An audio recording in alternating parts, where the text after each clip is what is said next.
Bienvenidos nuevamente. Estamos charlando con Ana María Lasalle. Nos estamos dando una panzada de historias de la literatura pampeana. Hablábamos un poquito de cómo tu traslado de Victorica a Guatraché tuvo que ver con una cesantía política Sí, contra tu papá. Y el libro que estamos publicando y que ya se está distribuyendo, Las bebés clandestinas, habla un poco también de otro periodo también de cesantías y de persecución. sí, Ha sido, por desgracia, una constante en tu vida esto. sí. En realidad la situación de papá fue diferente, porque no fue una cesantía, sino dejarlo sin ese trabajo que amaba, pero le daban un traslado. Ajá. Por ejemplo, primero estuvo en Santa Rosa un breve tiempo y después en Guatraché. Lo trasladaron de Claro, un que una lugar en forma, el un castigo también, ¿no? que fue como un castigo. Mientras que en el caso de la, del- de la última dictadura, en el 76, nosotros fuimos prescindidos. Cuando digo nosotros, hablo de mi esposo, Julio Colombato, al que consideramos un poco el padre de la historia regional, de la historia y de la geografía regional. Y me prescindieron a mí también.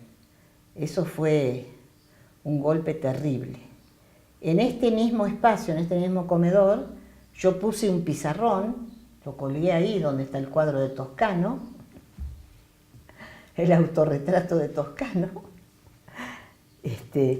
y traté de mantener la casa con alumnos particulares de francés. Tuve la suerte de que el pequeño sueldo que tenía de la Alianza Francesa lo mantuve, porque la Alianza me mantuvo como profesora.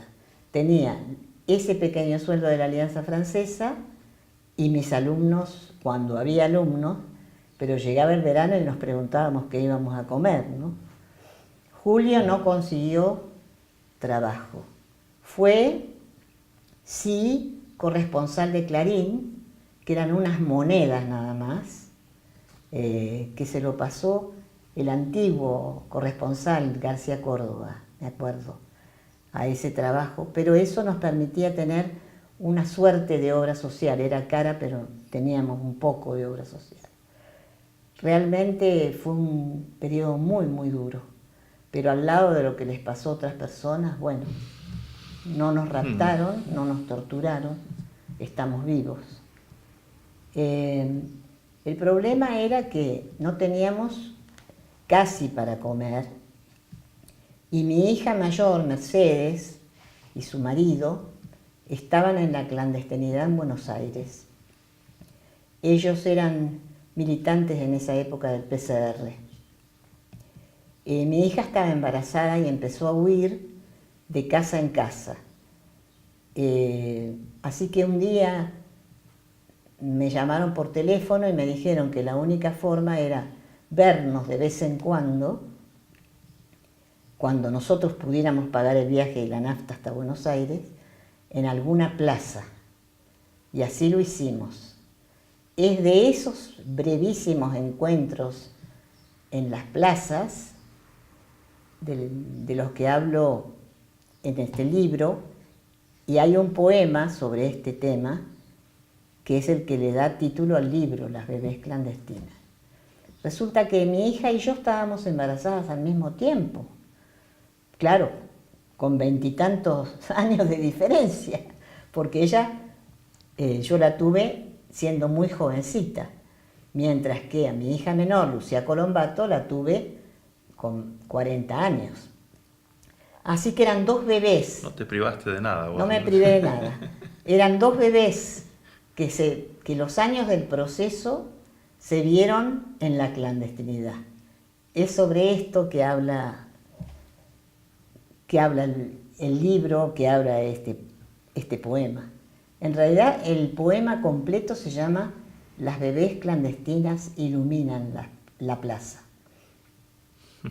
Y Hay una hemos salido hermosa adelante. foto de tuya con Julio y con No las sé si la bebés. viste. ¿Qué lugar es? ¿Qué plaza es? ¿Es Parque Lezama? No, me dijo Mercedes, que fue la que sacó la foto, la mamá de la bebé que tiene en brazos su abuelo Julio Colombato.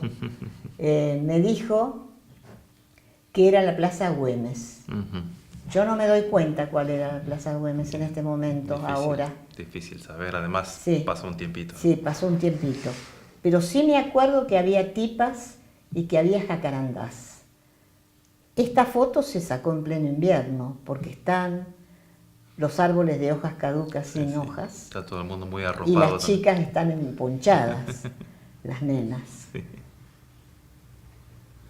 Es eso.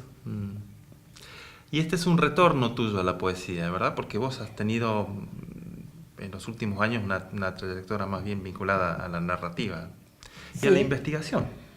En realidad, en los últimos, sobre todo desde, no me acuerdo qué año, deben haber sido los 90 o los 80 y pico largos, que entré a la universidad a los niveles de francés.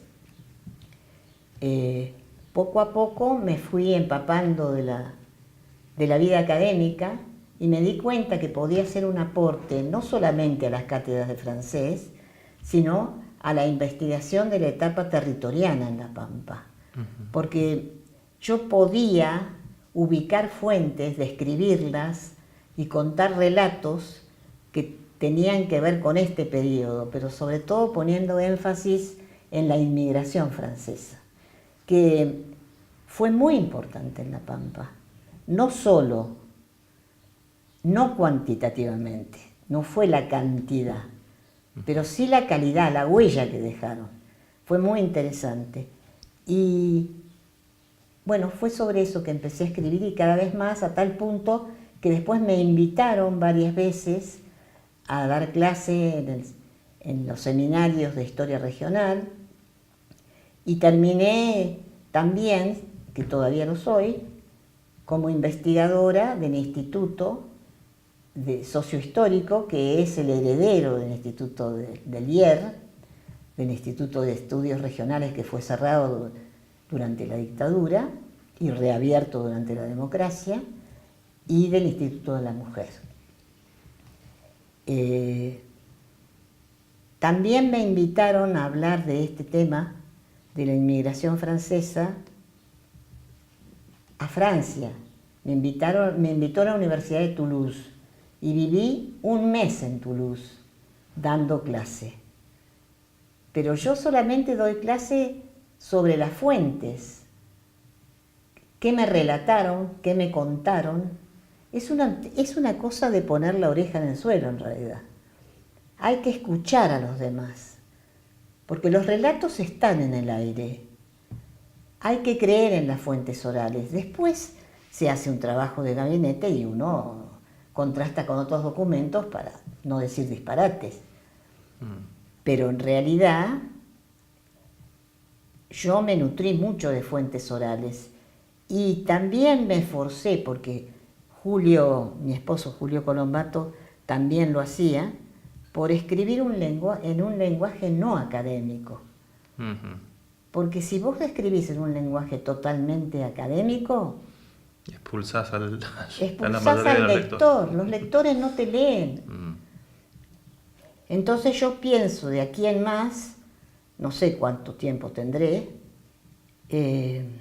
hacer una antología de estos capítulos escritos en diversos libros académicos y publicar más adelante. Publicar todos estos relatos para que no se pierdan y para que lleguen al público en general. Omar Lobos puso hoy o ayer en el Facebook algo sobre esto. ¿Ah, sí? Y me pareció tan interesante, de alguien genial que decía eso, que si la academia sigue cumpliendo reglas preestablecidas y hablando en sánscrito, porque eso es lo que dice, te lo traduzco al lenguaje coloquial, estás alejando al público, cuando lo que queremos es que nos lean. Pensaba cuando decías la importancia del relato de primera mano, el último programa que hicimos de Voces, entrevistamos a tu amigo Cacho Gómez Ah, Y hablamos sobre el libro que acaba de publicar la Fundación Chadilebu, que básicamente es eso, el rescate, básicamente son fuentes orales. las fuentes Ay, qué orales, la maravilla, gente sí. del oeste hablando de lo que era el oeste cuando Yo había todavía río. no lo tengo al libro, pero tengo el relato del libro porque hago gimnasia recuperatoria con Goldberg Ah, mira, con Alberto. y su esposa que Bueno, están en la fundación exactamente. Y también. Alberto fue, bueno, el editor, digamos, de ese Alberto libro. fue el editor. Así que a mí me parece, bueno, ahora todo el mundo trabaja con fuentes orales, pero en un momento dado no estaba tan permitido en la academia, ¿eh?